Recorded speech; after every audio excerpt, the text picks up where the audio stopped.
ربنا آتنا في الدنيا حسنة وفي الآخرة حسنة وقنا عذاب النار۔ محترم علماء کرام، حاضرین جمعہ، نوجوان دوستوں اور عزیز بچوں، کئی خطبے پہلے آپ حضرات کے سامنے توحید کے موضوع پر گفتگو ہوئی۔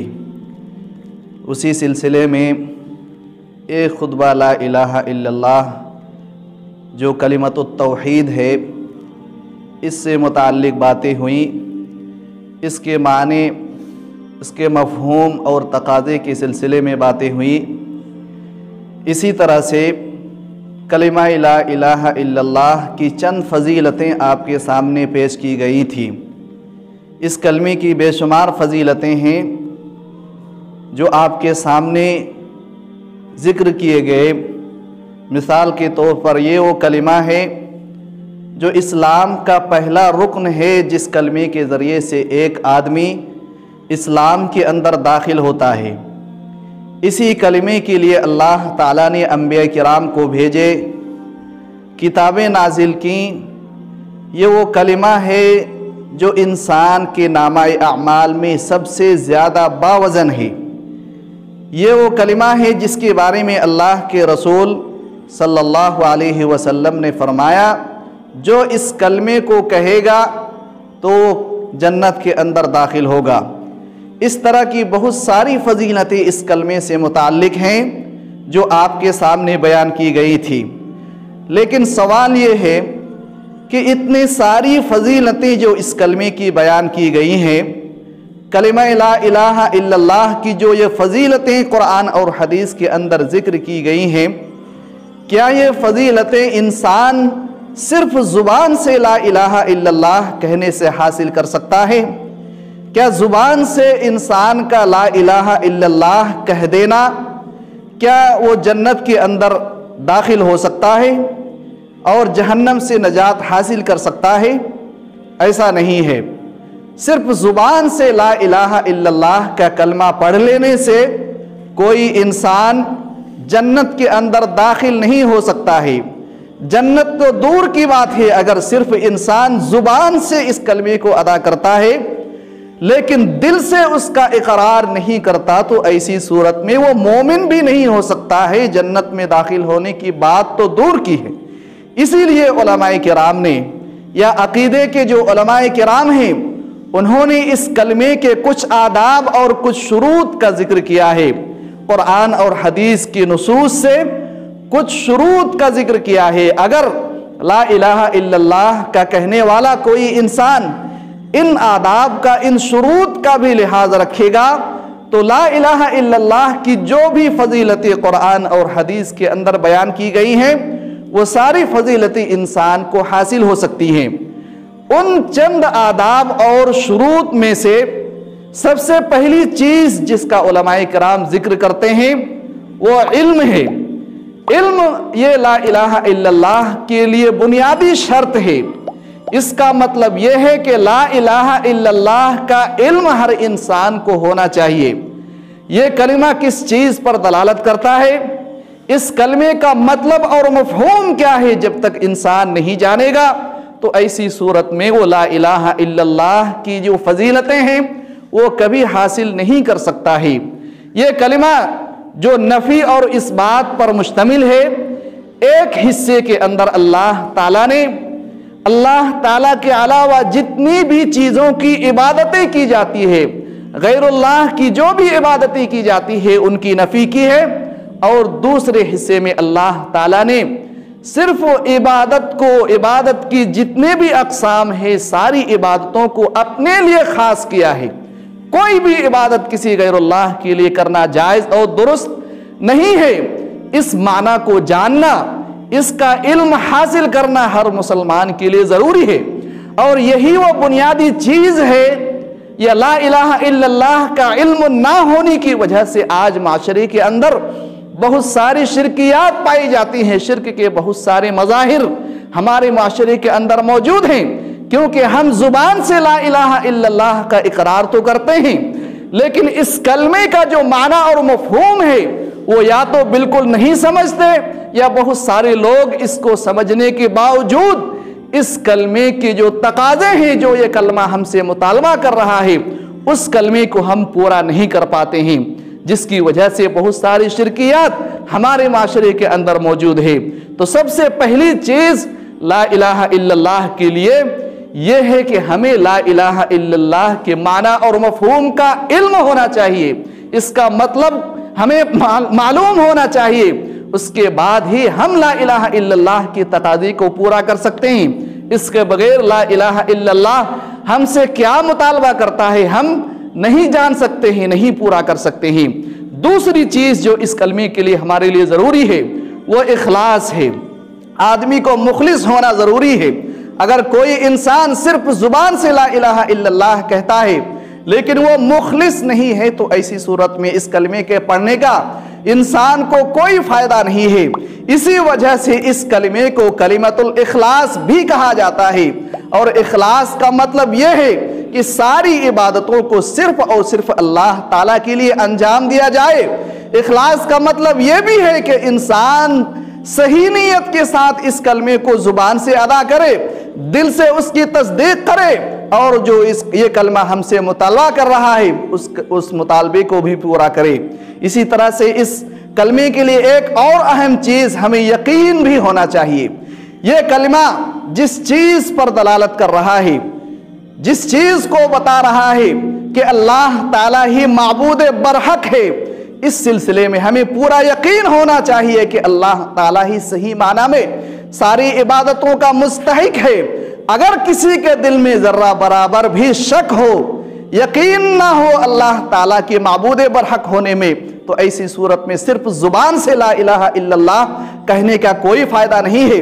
اسی وجہ سے اللہ تعالیٰ نے منافقین کو کفار کہا ہے، کافر کہا ہے، کیونکہ وہ زبان سے صرف لا الہ الا اللہ تو کہتے تھے لیکن ان کے دل میں شکوک و شبہات تھے، شک ان کے یہاں پایا جاتا تھا، اسی لیے اللہ تعالیٰ نے ان کو کفار کہا ہے۔ اگر کوئی مسلمان میں سے بھی اگر صرف زبان سے لا الہ الا اللہ کا کلمہ پڑھتا ہے لیکن اس کے دل میں ذرہ برابر بھی شبہ ہے، شک ہے، تو ایسی صورت میں وہ مسلمان نہیں ہو سکتا ہے۔ اس لیے ہمیں اس کلمے کے معنی پر یقین ہونا چاہیے۔ یہ معنی ہم سے جو مطالبہ کر رہا ہے کہ ساری عبادتوں کا مستحق صرف اللہ تعالیٰ ہی، اس پہ ہمیں یقین کامل ہونا چاہیے، تبھی ہم صحیح معنی میں مسلمان اور مومن ہو سکتے ہیں۔ اسی طرح سے اس کلمے کے لیے ایک اور ضروری چیز وہ صدق ہے، انسان کا سچا اور پکا ہونا ضروری ہے۔ اگر کوئی انسان صرف زبان سے لا الہ الا اللہ کہتا ہے لیکن باطنی طور پر دل سے وہ صادق نہیں ہے، بلکہ وہ زبان سے تو ادا کر رہا ہے لیکن دل اس کو جھٹلا رہا ہے، تو ایسی صورت میں بھی وہ مسلمان نہیں ہو سکتا ہے۔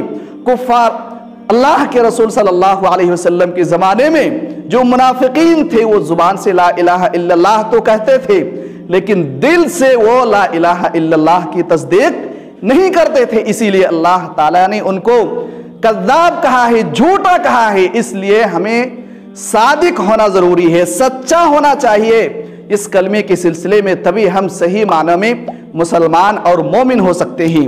اسی طرح سے اس کلمے کے لیے ایک اور اہم چیز جو بہت ضروری ہے وہ طاعت و فرمانبرداری ہے۔ یہ کلمہ جس معنی کو بتا رہا ہے، جس چیز کو کرنے کے لیے کہہ رہا ہے، جس چیز کا مطالبہ کر رہا ہے، ان چیزوں پر عملی طور پر ثابت کرنا، اس کا اظہار کرنا بھی ضروری ہے۔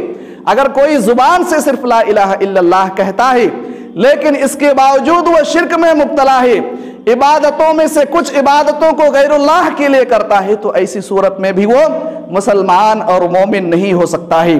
تو یہ لا الہ الا اللہ کی چند شروط ہیں، چند آداب ہیں جن کا لحاظ رکھنا ہر انسان کے لیے ضروری ہے۔ حضرت ابو ہریرہ رضی اللہ تعالی عنہ مشہور صحابی، ان کے ایک مشہور شاگرد وہب ابن منبہ سے ایک آدمی نے سوال کیا، الیس قول لا الہ الا اللہ مفتاح الجنہ، کیا لا الہ الا اللہ کا کلمہ کہنا کیا یہ جنت کے لیے کنجی نہیں ہے؟ تو وہب ابن منبہ نے فرمایا کہ یقیناً لا الہ الا اللہ یہ جنت کی کنجی ضرور ہے لیکن کوئی بھی کنجی دنیا کے اندر دندانے سے خالی نہیں ہے۔ ہر چابی کے اندر کچھ دانت ہوتے ہیں، اس کے دندانے ہوتے ہیں۔ اگر مجرد چابی ہو، صرف چابی ہو، اس کے دانے نہ ہو، تو ایسی صورت میں اس سے تالا نہیں کھولا جا سکتا ہے۔ اسی طرح سے لا الہ الا اللہ یہ جنت کی کنجی تو ہے، چابی تو ہے، لیکن اس کے لیے دندانے ہونا، چابی کا دانت ہونا ضروری ہے۔ لا الہ الا اللہ کا کلمہ یقیناً یہ جنت کی کنجی ہے، یہ چابی ہے، لیکن یہ سارے ارکان اسلام، یہ ارکان ایمان، نماز، روزے، حج، زکوٰۃ اور دوسری جو عبادتیں اور اعمال ہیں، یہ اسی چابی کے دندانے ہیں، دانت ہیں۔ اگر ان کو ادا نہیں کیا جائے گا تو کسی کے لیے جنت کا دروازہ نہیں کھولا جا سکتا۔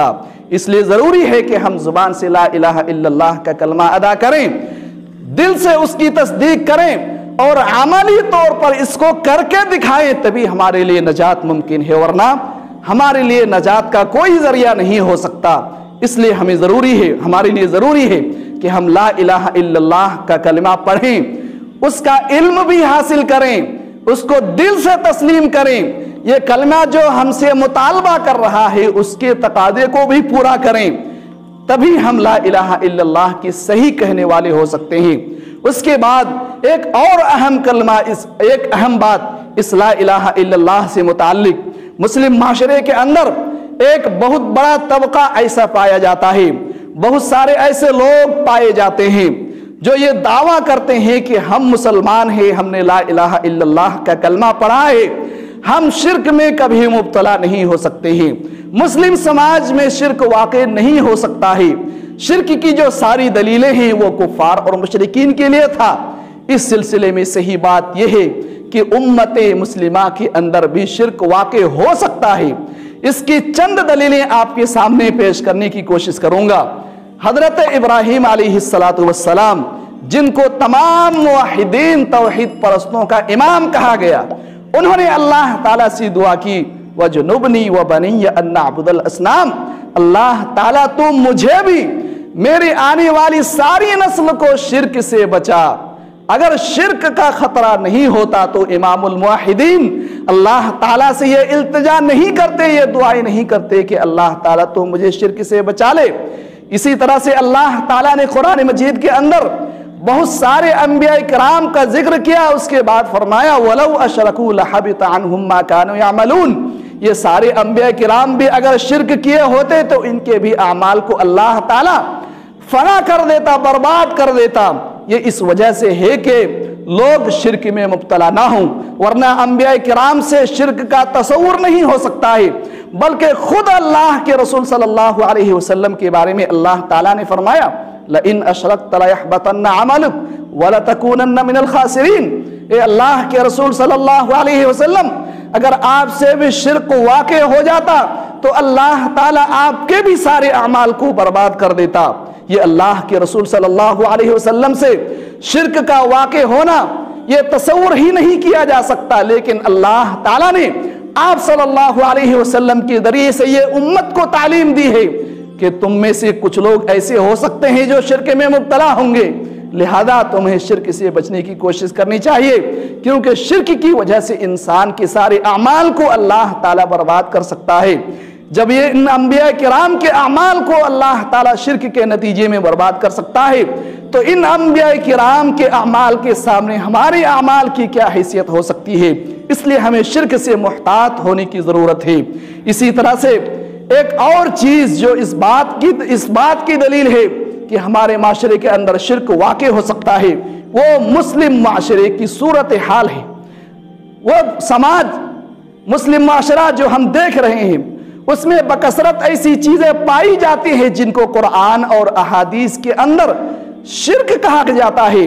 کیا معاشرے کے اندر ایسے لوگ نہیں پائے جاتے جو غیر اللہ سے دعا کرتے ہیں؟ کیا معاشرے کے اندر ایسے لوگ نہیں پائے جاتے ہیں جو رکوع اور سجدے کسی غیر اللہ کے لیے کرتے ہیں، قبر والے کے لیے کرتے ہیں؟ کیا معاشرے کے اندر ایسے لوگ نہیں پائے جاتے ہیں جو قربانی کسی غیر اللہ کے نام کرتے ہیں؟ کیا معاشرے کے اندر ایسے لوگ نہیں پائے جاتے ہیں جو نظر و نیاز کسی غیر اللہ کے لیے کرتے ہیں؟ بہت سارے لوگ ایسے ہیں جو غیر اللہ کے لیے اس طرح کی عبادتوں کو انجام دیتے ہیں، جو اس بات کی دلیل ہے کہ امت کے اندر شرک واقع ہو سکتا ہے۔ اس لیے ہمیں محتاط ہونے کی ضرورت ہے، ہمیں سوچ بوجھ کی ضرورت ہے، ہمیں اس سے بچنے کی کوشش کرنے کی ضرورت ہے۔ اسی طرح سے ایک اور چیز، اگر امت کے اندر شرک واقع نہیں ہو سکتا یا واقع نہیں ہوگا تو قرآن اور احادیث کے اندر شرک کے ذرائع کو ختم کرنے کی کوششیں کیوں کی گئی ہیں؟ اللہ کے رسول صلی اللہ علیہ وسلم کی احادیث کا مطالعہ کریں، قرآن کا مطالعہ کریں۔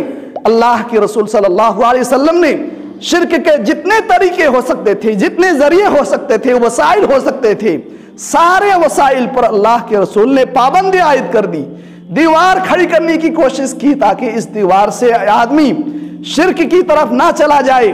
اللہ کے رسول صلی اللہ علیہ وسلم کی بہت ساری احادیث اس کی دلیل ہیں۔ اللہ کے رسول صلی اللہ علیہ وسلم نے فرمایا، نہا رسول اللہ صلی اللہ علیہ وسلم ان یجسس القبر وان یقعد علیہ وان یبنى علیہ۔ اللہ کے رسول صلی اللہ علیہ وسلم نے قبروں کو چونا گچ کرنے سے منع فرمایا، قبروں پر بیٹھنے سے منع فرمایا، قبروں کے اوپر عمارتیں بنانے سے منع فرمایا۔ یہ کس لیے ہے؟ کیونکہ بہت سارے لوگ ایسے ہو سکتے ہیں جو شرک میں مبتلا ہو سکتے ہیں، اس لیے شریعت نے اس کے اوپر پابندی عائد کر دی۔ اللہ کے رسول صلی اللہ علیہ وسلم نے فرمایا، لا تصلوا الی القبور ولا تجلسوا علیہا، قبروں کی طرف رک کر کے تم نمازیں نہ پڑھو، اس پر نہ بیٹھو، اس کے مجاور نہ بنو۔ یہ اللہ کے رسول صلی اللہ علیہ وسلم نے کیوں فرمایا؟ کیونکہ بہت سارے لوگ ایسے ہو سکتے ہیں جو اس طرح کی حرکتیں کریں گے۔ خود اللہ کے رسول صلی اللہ علیہ وسلم نے اپنی قبر کے بارے میں فرمایا، لا تجعلوا قبری عیدا، میری قبر کو عید کی جگہ مت بنا لینا جہاں پہ لوگ ہر سال آئے عرس منائیں۔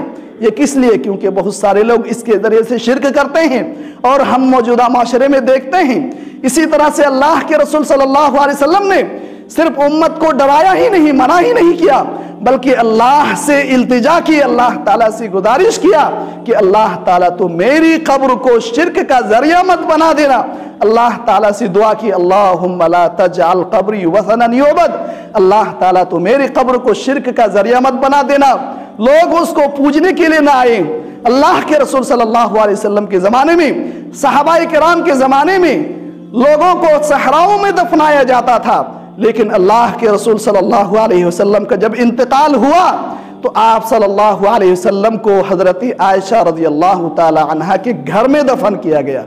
کیوں؟ حضرت عائشہ رضی اللہ تعالی عنہ خود بیان کرتی ہیں، وَلَوْلَا ذَلِكَ لَأُبْرِزَ قَبْرُهُ غَيْرَ أَنَّهُ خُشِيَ أَن يُتَّخَذَ مَسْجِدًا۔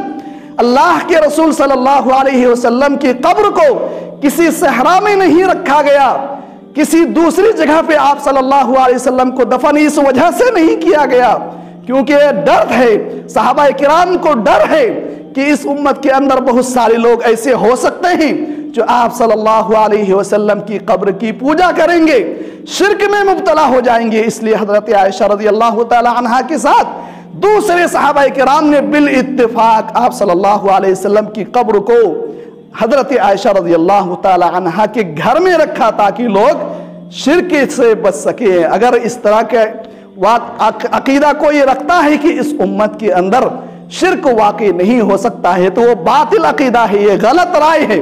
اس سلسلے میں کوئی اس کے ساتھ دلیل نہیں ہے، بلکہ اس کے برخلاف یہ ساری چیزیں جو آپ کے سامنے پیش کی گئی ہیں اس بات کی دلیل ہے کہ امت کے اندر شرک واقع ہو سکتا ہے۔ ہم معاشرے کے اندر دیکھتے ہیں، اس لیے ہمیں شرک کو جاننے کی ضرورت ہے۔ شرک کے جو ذرائع ہیں، جو وسائل ہیں جس کے ذریعے سے انسان شرک میں مبتلا ہوتا ہے، ان سے ہمیں بچنے کی ضرورت ہے، کیونکہ یہ شرک جو دنیا کا سب سے بڑا ظلم ہے، اس سے بڑا کوئی ظلم نہیں ہو سکتا ہے۔ اللہ تعالیٰ نے فرمایا ان الشرک لظلم عظیم، اس سے بڑا کوئی ظلم نہیں ہو سکتا ہے۔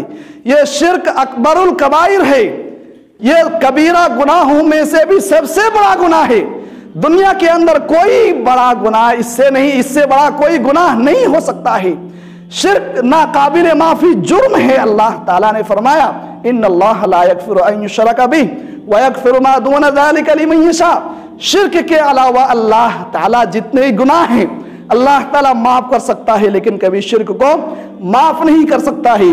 اس شرک کی وجہ سے ایک انسان کو اللہ تعالی ہمیشہ کے لیے، اگر وہ توبہ کیے بغیر شرک کی حالت میں مر جاتا ہے تو اللہ تعالیٰ اس کے اوپر جنت کو ہمیشہ کے لیے حرام کر دیتا ہے۔ اس لیے ہمیں شرک سے بچنے کی ضرورت ہے۔ یہ وہ شرک ہے جس کی وجہ سے آج ہم دنیا کے اندر ذلیل و خوار ہیں۔ آج ہمارے معاشرے کے لیے، ہم مسلمانوں کے لیے سب سے بڑی پریشانی، ذلت کا سبب یہی شرک ہے۔ اللہ کے رسول صلی اللہ علیہ وسلم نے اسی لیے کہا اجتنبوا السبع الموبقات قیل وما ہن یا رسول اللہ قال الاشراک باللہ۔ اللہ کے رسول صلی اللہ علیہ وسلم نے فرمایا 7 ہلاک کر دینے والی چیزوں سے بچو۔ ان 7 ہلاک کرنے والی چیزوں میں سب سے پہلی چیز جو انسان کو ہلاکت میں ڈال سکتی ہے وہ یہی ہے، شرک ہے۔ اور اسی وجہ سے آج ہم ذلیل و خوار ہیں، کیونکہ ہم میں سے بہت سارے لوگ آج شرک میں مبتلا ہیں۔ یہ وہ شرک ہے جو اس امت کے لیے سب سے بڑا دھوکہ ہے۔ اس سے بڑا دھوکہ دنیا کے اندر کبھی نہیں ہوا۔ یہ وہ دھوکہ ہے جو امت مسلمہ کے ساتھ شیطان نے کیا ہے۔ اسی لیے ہمیں شرک سے بچنے کی ضرورت ہے۔ شرک کے جو وسائل ہیں انہیں ہمیں جاننے کی کوشش کرنی چاہیے۔ شرک سے بچنے کے جو بھی وسیلے ہیں ہمیں وہ اختیار کرنے کی کوشش کرنی چاہیے۔ یہ سارے خطبے توحید پر، یا لا الہ الا اللہ کے معنی اور مفہوم پر، یا اسی طرح سے اس طرح کے اشکالات کا جوابات دینا، اور اسی طرح سے شرک کی قباحتوں سے ڈرانا، یہ اس کا مقصد صرف یہ ہے کہ ہم توحید کو سمجھ سکیں، توحید پر عمل کر سکیں اور شرک سے بچ سکیں۔ اللہ تعالیٰ سے دعا ہے کہ اللہ تعالیٰ تو جب تک ہمیں زندہ رکھے اسلام کی حالت پر زندہ رکھ، اور جب ہمارا خاتمہ ہو ایمان اور اسلام کی حالت پر ہو۔ اللہ تعالیٰ ہم میں سے جو شخص بیمار ہے ان کو شفائے کاملہ عاجلہ عطا فرما۔ ہم میں سے جو شخص صحت مند ہے، تندرست ہے، اللہ تعالیٰ تو انہیں اپنی عبادت کی توفیق سے نواز۔